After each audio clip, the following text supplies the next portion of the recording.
Kozhikode പേരാമ്പ്രയിൽ Shafi Parambil M പിയെ police lathi കൊണ്ടടിക്കുന്ന ദൃശ്യങ്ങൾ പുറത്തു വന്നിരിക്കുന്നു.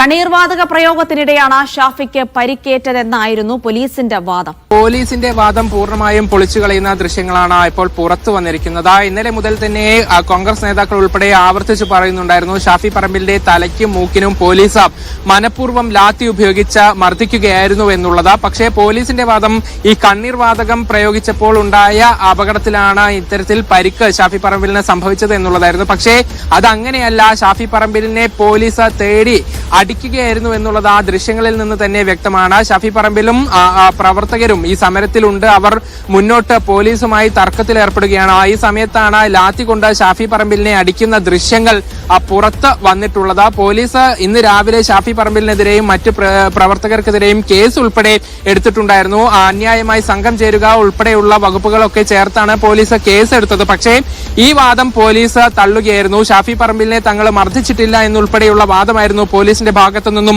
ഉണ്ടായത്. പക്ഷേ ഇത് പൂർണ്ണമായും പൊളിച്ചുകൊണ്ടാണ് ഇപ്പോൾ ഈ ദൃശ്യങ്ങൾ പുറത്തു വന്നിട്ടുള്ളത്. ഷാഫി പറമ്പിലിന് കൃത്യമായി പോലീസിന്റെ മർദ്ദനമേക്കുന്ന ദൃശ്യങ്ങളാണ് പുറത്തു വന്നിട്ടുള്ളത്.